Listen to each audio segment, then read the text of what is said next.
everybody. We are live to welcome to a Right Royal Jam. Hello, everyone. So, where are we going fast?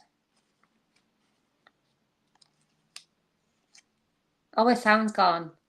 I just keep going. What's going on? Where are you? There you go. Hello. Can you hear me? I can hear you. I can hear you. But there is an echo. Oh no. What's happened? Hold on. No one's in yet. Oh, it's back. It's okay. Oh, no, you're gone again.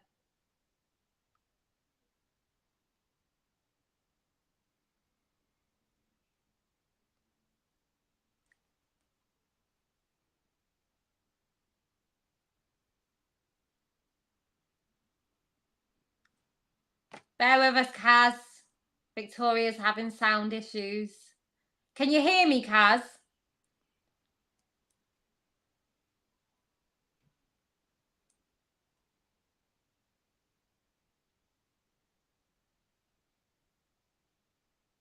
Can you hear us, Kaz?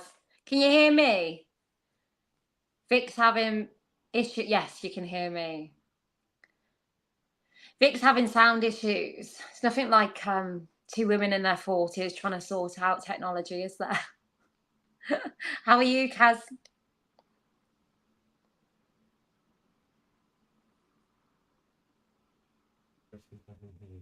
Hello. Can you hear me now? I can. You can hear me. Right, I can. Yeah. Yeah. How about now? I can hear you. Yeah. But there's an echo to my noise. Wait there, let me leave and come back. No, it's all come off the thing. I'm just gonna do it normally. Because we never hear it coming through here. It's all broken. It's broken? Yeah, I don't know why. Nothing's broken. You can set it up.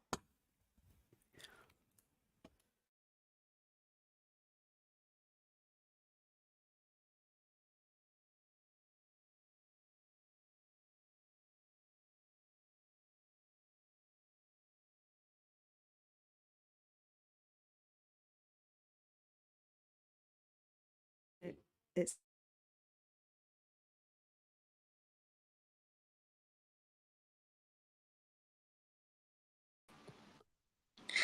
Hello, can you all hear me? We can't hear Vic again.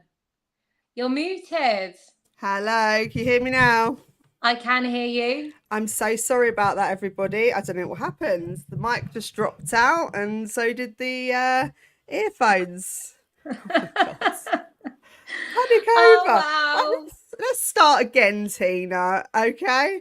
Hello, everybody, and welcome to a Right Royal Jam with me and Tina. And today we are going to be doing a royal special on Prince Harry and Prince William's relationship. So we have got a few articles that we wanted to go through with you, and Tina wanted to read out some extracts of the book for Diana. What was it called again? It's the Andrew Morton Diana, her true story in her own words, and I wanted to just take a few pieces about William and Harry and the relationship, and also how William was suffering after, sadly, she passed in yeah, just bring that to light, really, because I feel like we've listened and heard over and over again about Harry's pain, and I would never take that away from him. But because of William and the pressure to be king one day and all that he's had bestowed on him, he can't do that. He can't express in that way. So let's just have a conversation about William and the pain he is probably gone through throughout all of this, in that silence, and how it keeps him, you know. And I think you're right, Tina. I think we need to like move away a little bit from the Meghan and Harry discussion. It can get a bit too much sometimes. And I don't feel like I don't want to feel like we're hounding them down, because you know they do some bizarre things, and they're easy to talk about, but we don't want to sound like gossip mongers. So. Well, the thing is, I think it's exploring the bigger picture. as Yeah. well, because we only Mm. see and hear their words. We see this war across the screens. We only see that little section where actually Diana's loss that reached everybody, both her sons, and I don't think enough is shone on that, you know. And there are so many victims in this saga, and like Queenie said the other day, including us, the people that have been invited in to watch this painful, for years now it's dragged out, you know. And it has dragged out to the point now where, you know, they can't really hide the how fractured it is. No. You know, it's not maybe this relationship has been fractured for a very, very long time, and we just haven't seen it because it's really easy to mask it in this big institution, because you've got ways of dealing with the problems in house, but now everything's come to light. The strain is really showing, I think, for everybody. Yeah, we do have one particular article that I've seen in the Times, and it's stating here that Prince William is angrier than anyone has ever seen him over Harry, Meghan playing rival royals in Nigeria. And he's stating here that Prince Harry and Meghan's trip made Prince William and King Charles absolutely furious, according to the royal expert Tom Quinn. Prince Harry and Meghan Markle recently went on a royal-style trip to Nigeria, despite them stepping back from being working royals in 2020. And the couple was invited to Nigeria by the country's Chief of Defence Staff, the highest ranking military official, soon after Harry's UK visit. The couple's excursion confirmed the worst fears of Harry's family and made Prince William and King Charles absolutely furious. Everything you might expect from an official royal visit was there. The receptions, the visits to schools and charities, to wounded soldiers and the disabled. As Charles is said to be angrier than anyone has ever seen him. It's maybe they feel like he's stepping on their kind of patch now. Meghan and Harry's speeches and their whole attitude has been designed to give them the impression that they are still fully paid up royals. And I said Quinn, adding Prince William and King Charles don't like that one bit. Quinn stated the couple's travel to Nigeria was a sign that they had gone rogue, and that the firm was concerned that they would try to pull a fast one. For Charles and William, it is as if Meghan and Harry are saying, we don't need your permission to be working royals. We'll do it on our own terms whenever and wherever we like. He continued, William and Charles are scratching their heads and thinking, how are we going to control this nightmare situation? It does feel like, I think if somebody was saying that they didn't want to do something anymore and then went straight back to do it, maybe they are a bit concerned as to what's the next move. Well, what are their actual intentions with this? Because they didn't want to do it. And that is Queenie. I truly don't believe they're upset. If that was the case, King Charles would act. And that's the thing, you know, they can stop this. They can, and they do have the power, because it is a case of right now, if you don't trust that boy, why should we as a country trust him prancing round with that title above his name, which connects him to us? If his own father can't trust him, why should we? And it does look like he could, you know, he can do more. You know, and I feel that, but then I feel like they're backed into a corner, the royal family. They're scared that if they strip them, more books, more of the same, it's just going to keep feeding it. But what the royal family need to understand and learn quickly, they're going to keep feeding anyway, in my opinion. And this is the thing. I think if you make such a big deal out of something, sometimes you have to play the long game. And with Harry and Meghan, I think if the more upset that they come across or show publicly, I think it might egg them on a little bit more, because it kind of adds fuel to that fire, that they, you know, they probably do want to rile up their dad and brother at the moment because of the strained relationship that they have.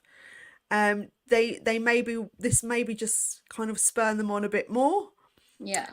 Do But you then think? Yeah, go. with that though, we all know that King Charles is battling cancer, and a normal run-of-the-mill family, if you've got someone back and forth with chemotherapy appointments, would it be okay that you just want to rile and you want to upset in anger? Because that's what they're doing, aren't you? They know when they're going to Nigeria, when they're flying over there, that is going to hurt, especially when the Queen said no to 50-50. And it looks like to us, the minute the Queen died, that agreement just went away and they were like, good, we're good to go. You know, like in that, it's just they're morally broken. Like there's nothing with Harry and Meghan which I would ever look at them in any kind of support now, because they are morally corrupt. Everything's gone. And yeah, it's just Charles and William have every right to be angry, in my opinion, and protect what's left after the damage they've caused. Yeah, no, I think you're right there. I think if the Queen was still here, this kind of behaviour would be nipped in she the wouldn't bud. have this. No, because it's confusing for a lot of people. Actually, it's confusing for that they're in this. They're doing this. They did this tour, and I know that they have sort of a history with it, but this isn't what they're meant to be doing at the moment. They've they've stepped away from it all. Yeah. So I can completely understand Charles's rage, King Charles's rage. I can definitely understand Prince William's upset with it, because their dad doesn't really need the stress right now with going through cancer treatment, and nor does Prince William with his wife Catherine. It's not okay to kind of rub your family up the wrong way when they're going through such an emotional hardship right now. You know, it's a double whammy for both of them. And you think Harry, is he kind of lost complete care for his family? I think he's lost all sense of reality, to be honest. Like I just think maybe he's that disconnected, and I suppose that's what they do. They segregate you away, they isolate, they sort of fill you with like this, they reignite that anger and hate, and that's what we've seen over the last 4 to 5 years. So every time he's in their company, because of all the actions and behaviors he's done, they're standoffish, which only feeds, and this is what that relationship becomes. However, you know, when, like, I'm talking like in a normal relationship, when you get into a relationship toxic like that, but Harry's got the world acknowledging what she's doing. There's video footage of what she's doing. So it's hard, because I done a post earlier about Harry and when he went to Nigeria and he's at the hospital bed of this veteran, and Harry's just stood at the end of the bed telling him to name his limb, and sort of just in a demeaning sort of stood over him manner. And if I look at Harry before in Harry now, the deficit of a person, it's lost. You know, he's not even there anymore.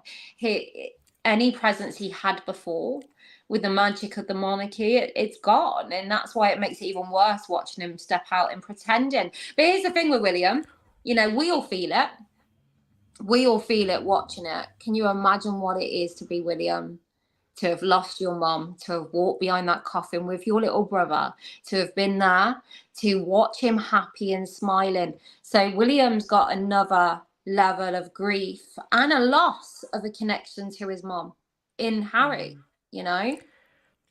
And I believe they're both in pain from losing their mum. I don't think one's pain is greater than the other, but I think how they've dealt with it is completely different. Both of them have gone in different directions with how they've dealt with their pain and how they see the world. Sometimes you can either, you know, when you lose someone, you can gain this other perspective where life is short. They'd want me to live and, you know, be happy and have this singing heart. And then other times people really grieve in a way that's quite dark. And I think they can't, they're stopping themselves from healing. And I think maybe that's the way that both sons have gone. They've gone in these different direction. And really, they've both gone through the same trauma. So really, they should be there for each other. You know, they've had exactly the same thing happen. And you would think that that would create a beautiful bond, even more so because they've had the same trauma. And there is another article, if I can get it up, which sort of goes on to talk about, and this is where I think the fracturing it's been a slow process, because this is another article regarding Prince Harry's relationship with William.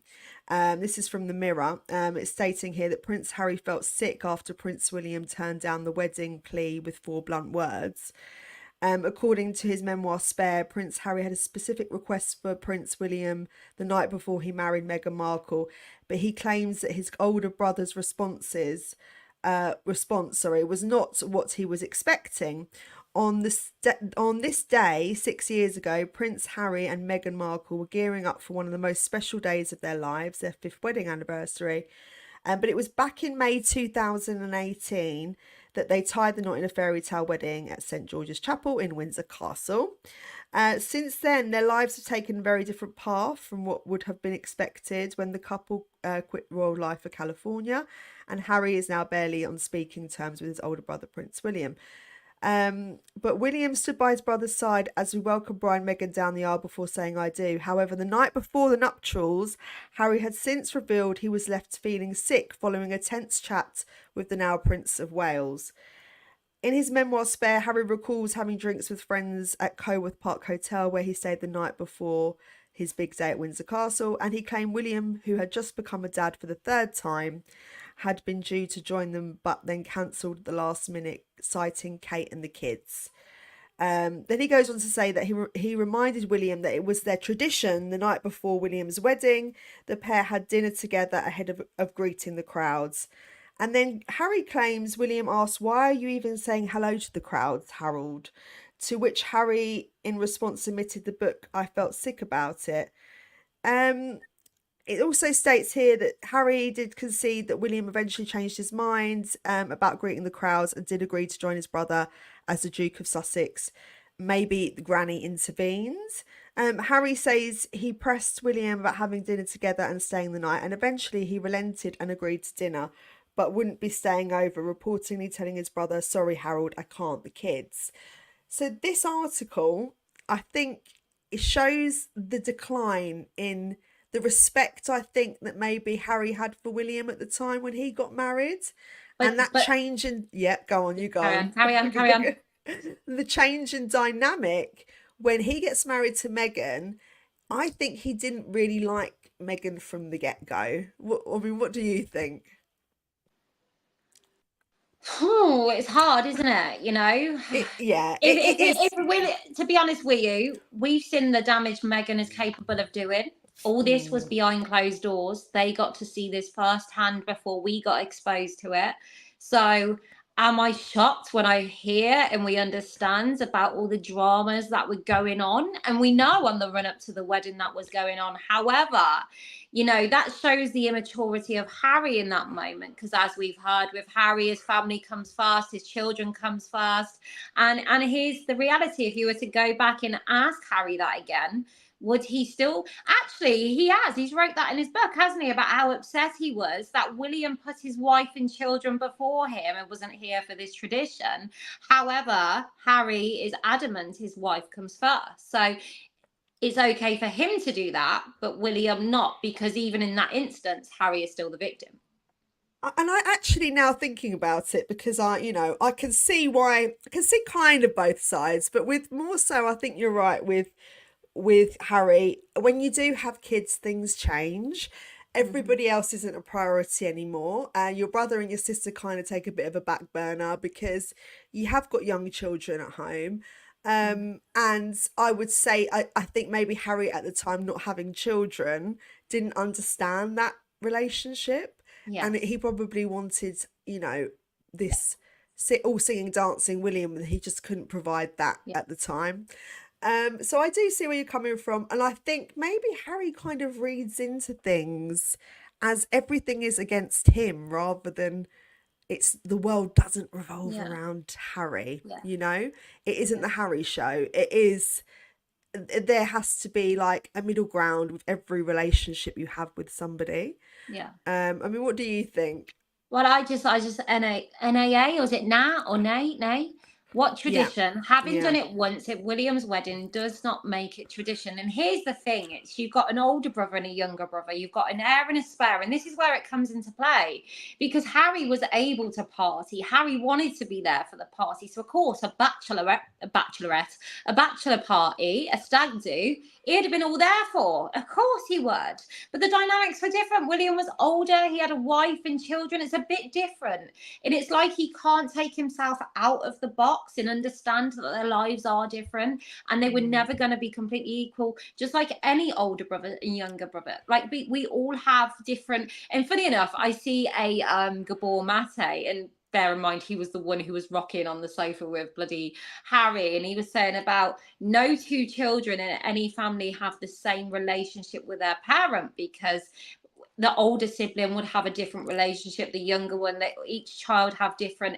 And I was like, wow, that's Harry and William, you know. But it's like Harry doesn't understand outside of his own world and take into account, you know, so where Harry was free to party and of course wanted to be there, it's not that simple for William when he's got a wife and kids at home.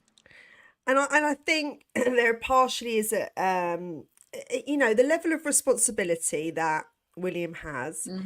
It's his life is, you know, serving the countries and serving the country and serving the people. And that's always been like the royal institution. So there's a level of restriction for William and for Catherine, because they can't do as much as probably they would like to do on, you know, it's their day is planned out for them. Whereas now Harry's got this freedom to do what he wants. Do you think there's a level of, you know, because I have read that, you know, there is a level of jealousy from William that he has got this freedom now. And, you know, he kind of partly wants that because his life has always kind of been in a controlled environment.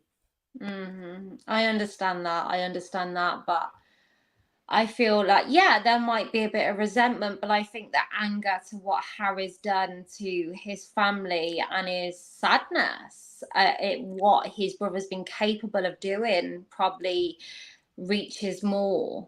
That's what I've said all along. Harry is a spoiled brat, you know. And I've said to I found Diana's book of Andrew Morton. I thought it was interesting to actually get a glimpse into their world as siblings, because we've all heard from Harry's words in his grief and pain, but we've never really, because it's William and because he is silenced. So I'm just going to read this bit now, actually, because it actually fits in of William's pressure. Of the two brothers, it was William in particular who had a visceral loathing of the media for their perceived role in his mother's death. He was certainly not willing to reflect on his loss in public. In what became a mini crisis for the monarchy in the immediate aftermath of Diana's death, William even considered withdrawing from public life altogether. He needed much convincing to stay on course and recommit to his lifelong destiny. Prince Philip was the guiding hand here. In the weeks after Diana's death, William's grandfather was deeply concerned about the emotional state of the future king. During a conference call between Balmoral and Downing Street, he butted in and told the shocked listeners, "Our worry at the moment is William. He's run away up the hill and we can't find him." He was eventually coaxed down by the sympathetic grandfather. As the then Prime Minister Tony Blair later commented in his memoir, he knew now, if he didn't before, what being a prince and a king meant. For all the sense of duty, the prison walls of hereditary tradition must have seemed too high a price to pay. Worse still, the two princes seemed to have no privacy even when they were off duty. Uncannily, their every movement and plan was monitored by the media, Personal arrangements, plans for birthday, presents, and even medical visits were all known by one newspaper in particular and its royal correspondent. It appeared to William and Harry that there were numerous so-called friends inside their different circles ticking off the media about their movements. And like, you hear in that, you know, that William's not only gone through all of that, but he's always had that pressure to, and yes, maybe there's anger and frustration coming out because Harry's had that. Okay, he's got out, he's got free, but you go and do that. You go and do that to us. And he watched Philip die after Philip was the one who got him down off that hill. So there's a lot of, you know, there's a reality to this story, isn't there? It's so complicated because they're set up to be pitted against each other from the very beginning. I think it was, you know, and I do understand. I mean, I like to play devil's advocate. Doesn't mean I like Harry. Doesn't mean, you know, I'm just trying to see it from all different angles. But I kind of what my worry is that sometimes there's the favourite child because of what he is going to be, and that kind of plays out throughout the whole of their childhood because there's this, like you said, there's this expectation on Prince William because he has to be this model figure that they've molded into to take on the throne, right? But they don't need to do that with Harry, and so therefore he's kind of left more to his own devices, maybe not praised as much, maybe not given as much time. And this could obviously lead to, and what we have seen is certain very unusual behaviour, the attention seeking, the going off the rails. I mean, we all go off the rails. Let's not get that twisted. You can have a perfect childhood and still go out and drink and do naughty things. But you see that kind of more wilder side with Harry. And I do wonder, is that because actually subconsciously have they made that person, you know, without meaning to? What do you think? You so don't agree with me, do you, Tina? I just feel like, you know, that Diana loved both those boys equally. We watched her adore them both. If anyone called in reference Harry as the spare, it was Diana, I believe. You know, and even in this book, it goes on in its reference to heir and a spare in here. I've seen that in here. So, like, I just feel like there comes a point where, yes, whatever life hands you down or gives you, but when you become a grown-ass adult, although, no, I just don't feel like, I feel like they were loved the same.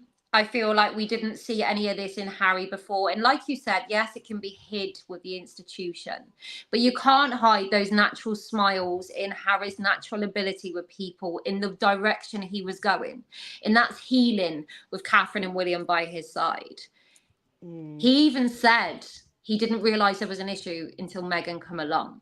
So if we had not have Meghan coming into his life and he had gone off the rails like this, then okay. But to watch him do what he's done on this level to people, ones he loves, I don't know. I just don't think you can say one was less loved in this instance just because of an heir and a spare, a tradition, a word, which it's just on paper, you know, really. I do believe that you're right up until the point that Diana died. So I do think that they got a lot of love from their mum. You could see that they were both, you know, they're her world. But maybe once she died, do you not think that there was an element of the way the family shifted, maybe, and how things were dealt with? Because he started going, before obviously his big revelations about his family, he was drinking, he was out partying, he was kind of being a bit rebellious, right? But that was kind of his appeal to everybody, like the country, because they could find him more relatable. because he Yeah. was more like one of us. But we were able to access that with Harry because he was able to go and do all of this. Harry had much more of a free life, and because of that spare. That's So true. if you look at that Yeah. spare element, as much as it made him feel like that, it also allowed him to discover himself more, his own emotions, probably too much, you know, the self-indulgence. Yeah, you're right. Yeah, actually, yeah. I just think both come with a burden. Yes, And yes. both suffer grief. Both Yeah. pressures of an heir and a spare came with a burden, and nothing justifies what Harry has done to his family, you know, and it's a shame. But like I said, with Harry, we had a baseline of the good that he was before and the bad after. Meghan, we had nothing because I didn't know who she was, and she's come along and just shown me bad. So then we connect Harry's bad to Meghan's bad, and that's why this direction is there. Rightly so, in my opinion. But it's this other bit in the book. It actually says what they were like as children. Yeah, go for it. On Saturday and Sunday mornings at around 8:30, William and Harry had breakfast with their nanny. The princess kept to her own schedule, even when the young princes were there, and it was left to the nanny to supervise dressing. When they were ready, they might join their mother at the gym, where they were learning to play tennis or stay at home, riding their BMX bikes in the Kensington Palace grounds, just adjacent to Kensington Palace, remember? They might have rode past Knott's Cots, who knew? Or let off steam in vigorous water pistol fights, spraying each other with hose pipes or having pinched water bombs battles with school friends. There were other diversions too, especially when their mother's schedule allowed for her to take them on outings. Harry's favourite pastime was go-karting at a circuit in Berkshire. As a sportsman, he was quite fearless, eager to run William into the ground. The older prince preferred to go riding or shooting with his friends, where he was not constantly frustrated by an inability to better his younger brother. He was, in any case, the more serious of the two. Harry, the more nimble and impish, both in sport and conversation. Yet while Harry teased his older brother mercilessly, he needed him desperately. Oh, I know, and doesn't that? Yeah, it's really it does pull at my heartstrings, and I know there's a lot of hate out there for Harry. I know this is naive of me, and people bash me for saying this, but I really have this very like airy fairy kinds of view that one day everything will be okay, because I think we grew up, me and you, Tina, because we did live in England, and they were on the news all the time, and we were kind of what's the word I'm looking for? It was engraved in us, the royals, wasn't it? It is. And we grew up with Harry and William. And the royal family as a whole. Yeah. So I feel like I've watched them grow up, and I think you have as well, and we've grew up with them together. So this relationship, I felt I think there's another article here I've got as well about their relationship, which is quite interesting. So there's Prince Harry and Prince William have enjoyed a famously frosty relationship in recent years. This is from the Mail Online. With William this week not seeing his younger brother on a whirlwind trip to the UK. But in his book Spare, Harry went on as far to say William called William his arch nemesis, and said the pair have always competed, but the brothers were once close. As a newly surfaced clip has shown Harry saying how the pair can talk about anything. In the clip filmed for Harry's 21st birthday, he gushes, "He is the one person on this earth who I can actually really, we can talk about anything and we understand each other and give each other support and everything is fine." The pair are believed to have formed a very close bond, united in adversity after the death of their mother, Princess Diana, in 1997, when Harry was just 12 and William was 15. Elsewhere in the interview, Harry added, "Every year we get closer, and we've even resorted to hugging each other now after not seeing each other for long periods of time." I mean, who would have thought they wouldn't hug each other? you know. And yes, he does ring me when I'm away and vice versa. He added, as they are getting older, Harry has begun to give William advice, and both privately and publicly, we talk to each other about everything. If he has problems that he wants to talk about, then he comes to me, and apparently I give him quite good advice. And this is an unearthed interview from a few years back. And that's, you know, reading that, it's so sad how things have deteriorated. And I just wonder, is there any way back, Tina? Or am I just being completely stupid? Not with Meghan on the scene. Meghan don't want that. Like, it's blatantly obvious to see. If Meghan wanted that, it would be that. I believe that. It wouldn't have got this far. And I'm not, you know, like, there's a reality to everything we've watched and seen. And you know, like Queenie pointed out, this is not just the UK. And I suppose Harry and Meghan doing this is made me realise just how globally the Commonwealth, you know, just how big the royal family are globally, you know. And everyone feels, I think when Diana died, we all sort of took them under our wing, you know.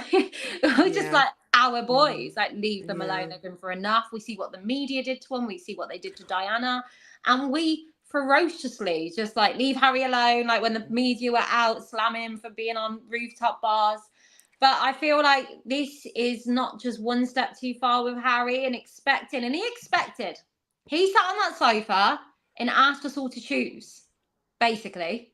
He literally weaponized all that pain we watched him go through. William also, he weaponized his own and used it to try and get people to attack his family. But an old, like the Queen, like his gran, but like we see her as the Queen, but that was his gran. Like, you connect that to your gran. Could you imagine doing that to her? Like, no. There are so many levels and lines which he's crossed and just kept going and going. And I understand the aftermath, and I understand the power one person can have over another. But at this point, Harry does hold the power, because he could stop this as well, is the royal family, you know. But the people are just invited in constant, even with Nigeria. Just go and do Nigeria then. Go and do that. But of course, they have this thing of Invictus. But why the camera crew? Go, just stop asking the people's approval and trying to bend the curve on how people see you, because you're not going to bend the curve. And actually, rather than making this grand killing two birds with one stone, dipping into the royal family before you fly out to Nigeria, go and arrange to see your dad in private. Yeah.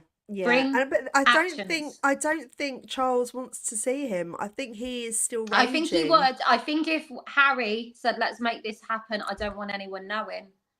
But then even then, the royal family can't trust them. No, because whatever's said behind closed doors could be exposed somewhere else, and you have to keep it's like me and you, Tina. If we share a secret or a conversation, I would expect you to keep it to yourself. Yeah. Some people just don't, right? So, you know, you don't have to ask a friend to go, right, can you not say that, please? Or a family member. You know what to say and what not to say. And there isn't any good that's come from what's been revealed. Nothing has been resolved. You could just walk away like he did. And yes, he knows why he knows why he's walked away. But not everybody else needed to know that. And actually, it's so hard to come back from having a tell-all book and sitting down with Oprah and having a Netflix documentary. But it's what he said in that tell-all book. Do you know what? If Harry would have wrote a memoir, right, about his life, his experience, and also, you know, like the fact that he shared code words that his brother said to him at Philip's funeral. This is like their granddad. Can you imagine your granddad dying? You go into the funeral, the emotions, the vulnerability. You've got this unbalanced relationship with your brother, his wife on the scene, all this chaos. And then he goes and shares the word. Like Harry, we watched him fight in a court case about tappings of phones, which is wrong. It's disgusting. People know that they did that. And there were so many people affected by that. Even normal people on the street that sadly lost their children, they were tapping their phone. I would never say that's okay. You don't condone that, no. But I also don't condone Harry taking a private conversation and bringing it to print, because to me, he is no better than the media in doing that. And I like your thought process actually, Tina, because I haven't really thought of it on that level before, that he isn't any different No. from what happened to him. No.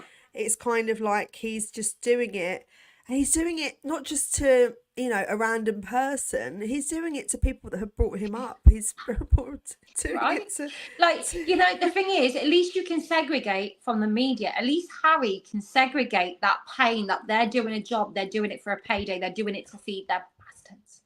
yeah, This is your brother. yeah. Can you And- imagine how William would have felt? But not only that, this is code words. The only code word you two had between you, and the only person who knew, was your dead mom. And then William has to watch Meghan prance about, and Harry constantly trying to connect Meghan to his mom. Mm, And I think of the boy sat on that hill, like, mm.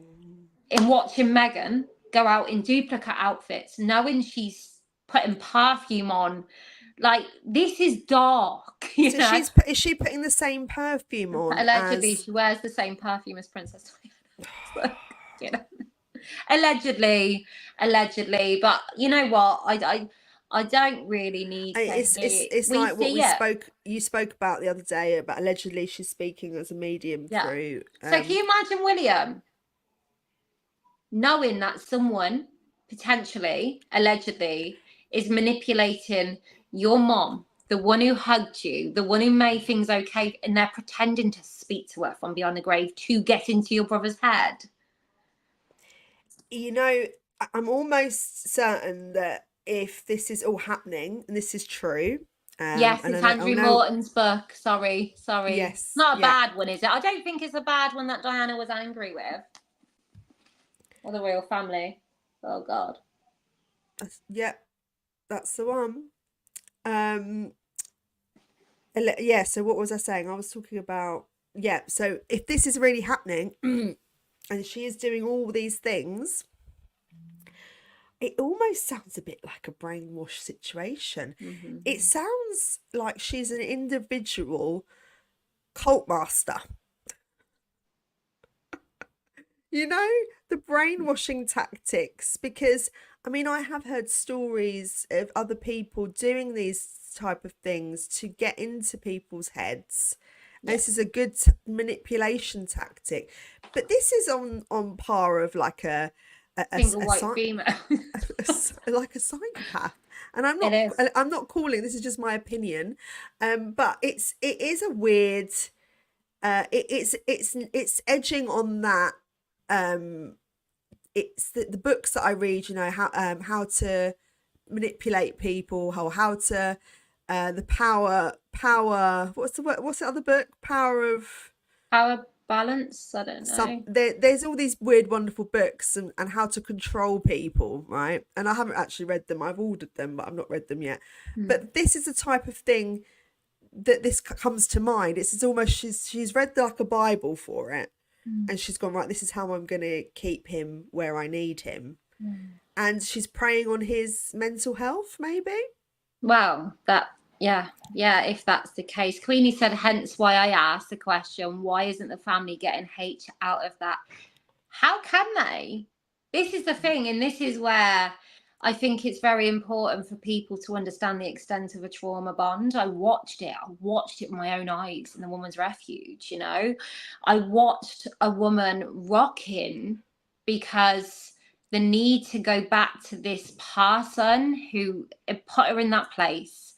It would snap their arm in two in front of her two boys. I watched those two boys, and we all watched thinking, so glad we're not them, but we didn't want to be them. And she wanted to return back to him and put her two boys into boarding school, her two children.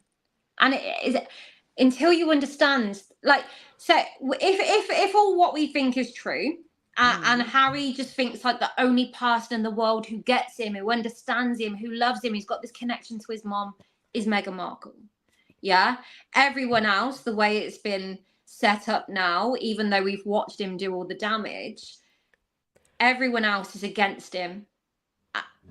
What can I do? Say, Harry, come home? He's not going to listen. He's just going to, the way it's been fed now, whatever they do, it's coming for her in negative. He is a protector, and that's that. And he's got children again now, so that's another insecurity of having a single parent, you know. It makes it very hard to leave a situation when you are with we have children together, especially. I think he doesn't realize what's happening, and like you said, a trauma bond, it normalizes that behavior. It's now normal for him to live amongst that narrative, I think. Yeah. You know, he doesn't know any different, and like you said, he can't come back. The bridges have completely been burned. He can't come back as a working royal. He'd have to completely rehash these relationships again. It would take a lot, years and years of work. You know, Well, the trust is gone.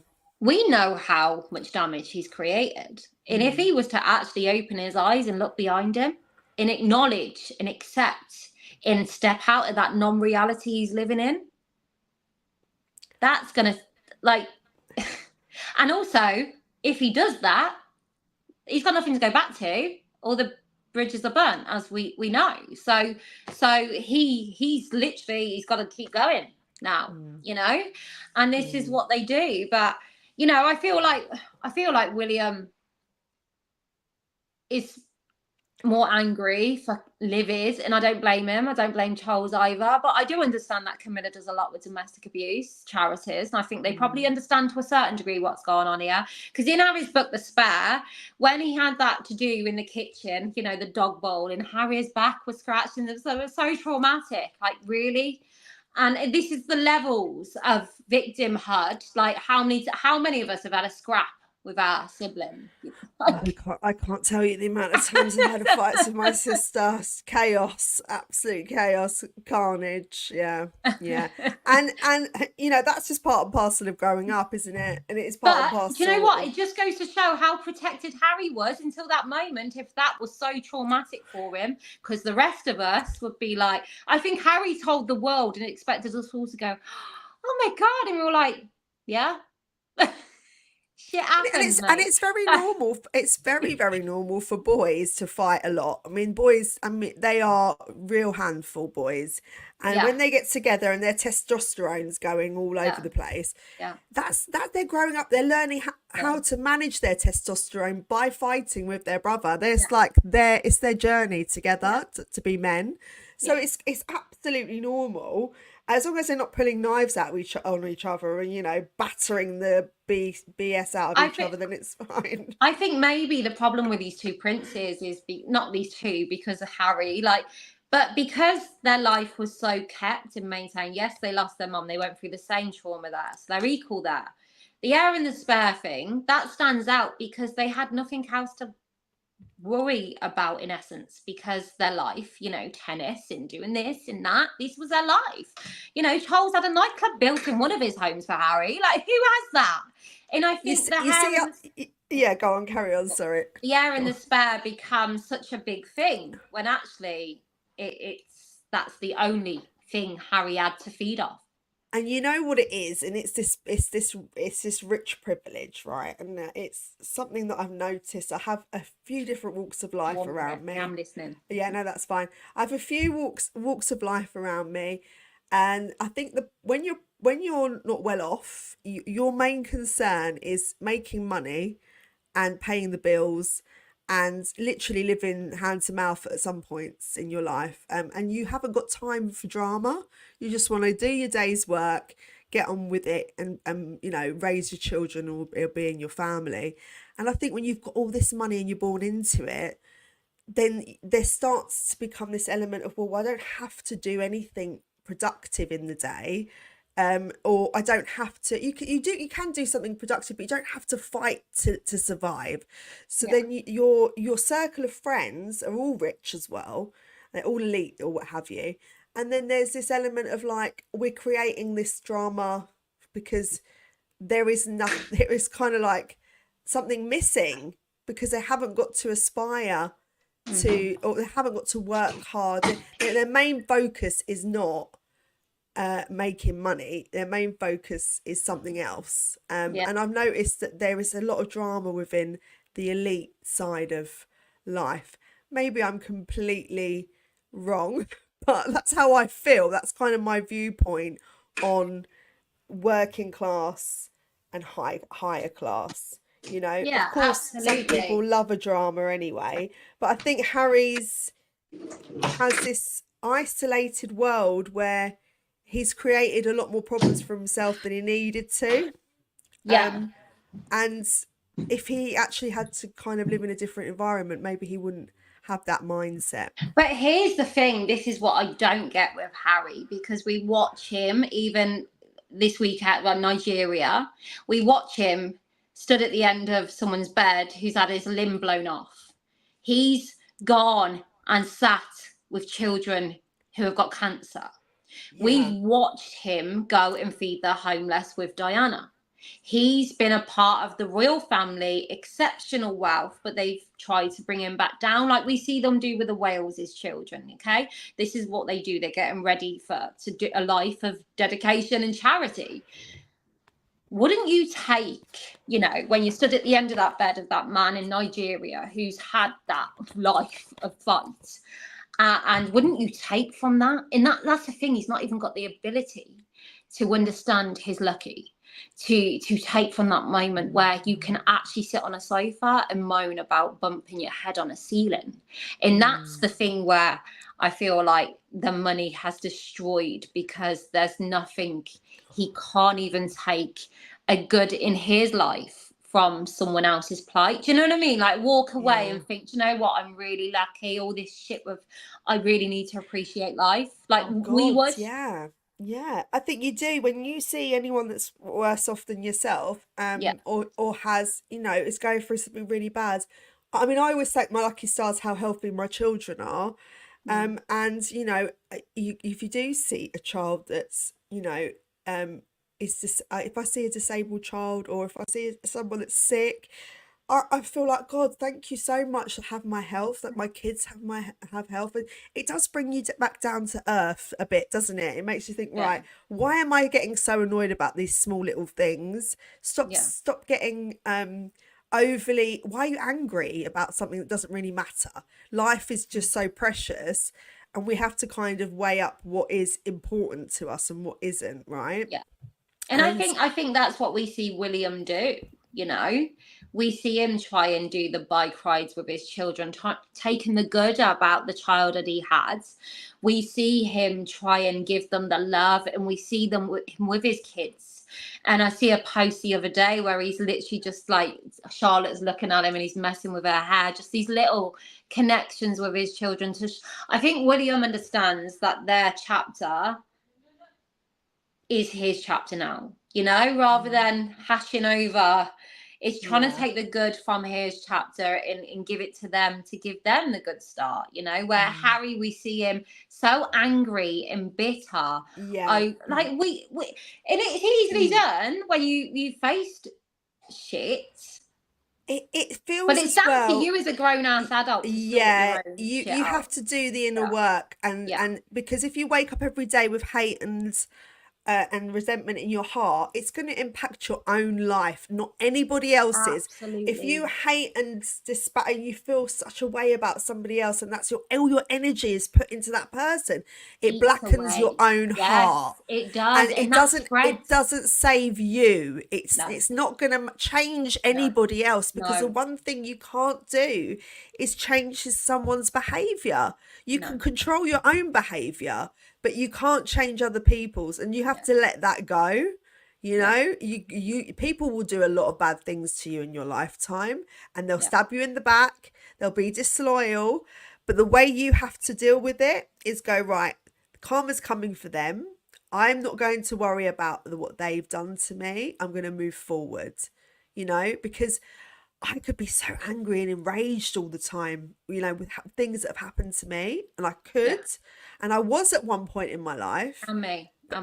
And but that's a process, isn't it? That's a healing process. You have to go through that process to get to where we are now, Tina, because I don't wake up angry. I'm fine. I know what's going on, and I know what's happened. But I just let it go, because boy, I could be angry for the rest of my life. There comes a point in your life where you realise you're actually ruining this chapter of your life Yeah. because of what happens. Yeah. You know, in like you said, it blackens your heart, and that Yes. just spreads because, and we've watched that. If there's not a walking, talking, effigy moment of karma, is Harry and Meghan. They are what you put out, you get back in, and this is it's about making better for you, you know, and watching him sit in this self-indulgent pit, which she is heavily influencing, in my opinion. It's brought him no good, and in fact, it's destroyed everything around everything. You know, it's mental. And you are right. I think this he's holding on to so much resentment right now, and she's feeding that. I mean, I know we said we wouldn't talk about Meghan, but I think she's feeding his that flame that he has burning in him. I don't think she's healthy at all for him. Yes, he's done a lot of bad things for each other. together for each other. Yeah. The minute I heard Harry refer to Meghan's father being gone, she didn't have a dad no more, I thought, how dare you? That's not your words to speak. But I do feel like, because the world cottoned on, and it was a bit odd that Meghan didn't have any family at her wedding, and she couldn't carry on this journey with her family by her side for whatever crazy delusional reason in her head. I feel like she thought he's got to lose his too, in order to make them equal and her not look the bad one.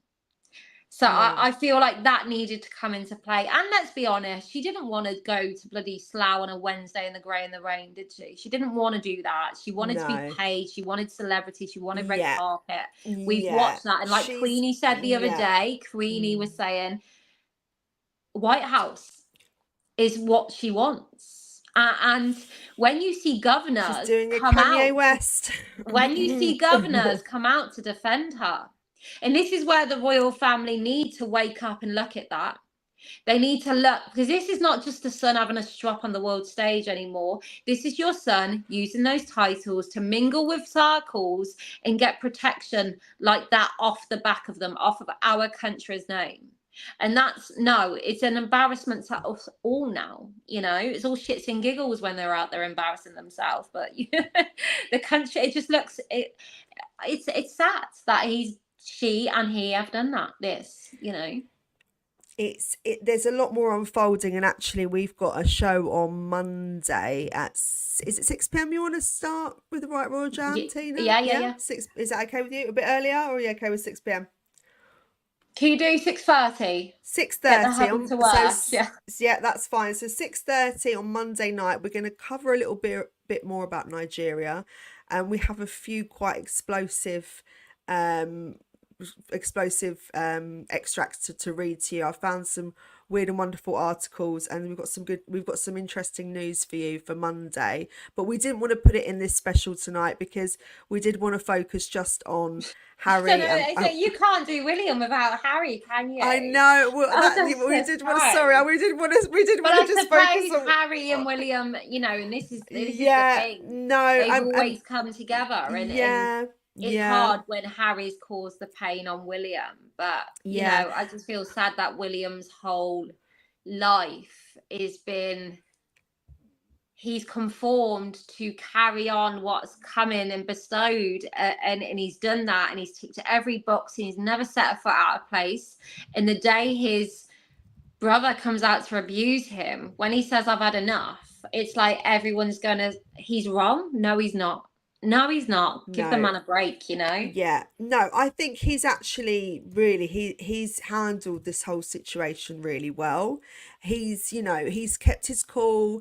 He's not said anything. And I'm sure he's wanted to put his sides across, because you have to remember, it's all Harry speaking about him. And he's not had a chance to defend himself. He just can't say anything. And none of them have been able to really defend themselves. And that's a really hard thing, because I think if someone was slandering my name, I would want to come out and publicly speak about it. And the fact that they've kept it themselves humbled and not reacted is a massive achievement, because I would be like full guns blazing right now.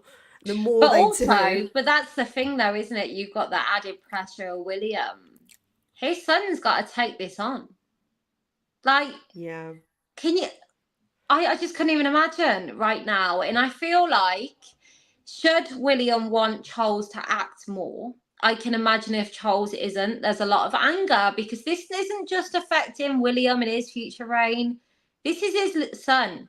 Do we want George to have to sweep up this shit show, or William? You know, like, it's all right, Charles, but it's them who's got to then try and fix the damage if they continue to let this carry on. This is on them as well, on their name. And if it carries on and Charles don't act, I would not blame William if he goes on that hill and decides to walk away from it. I would be willing to lose the monarchy for William to go and find free if Charles don't at some point. It's just so difficult, the situation, because you can't contain what they're doing. So they could just do anything at any given moment. And what do King Charles and Prince William do?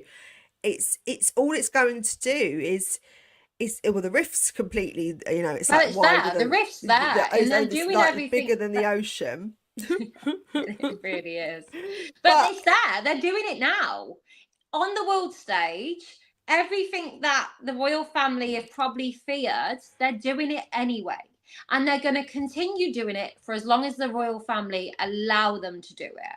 And that's why I will say with that, the royal family are enabling her to do this and him to do this. You know, it's really, really sad. And I always said, like, Charles had a window when he lost his mom, and we all had this connection, like, oh my God, this is sad. We're grieving the Queen. Oh my God, what's Charles going through? Then Harry and Meghan doing this. Oh my God, what would I do if that was my son doing that to me? And everyone connected to him.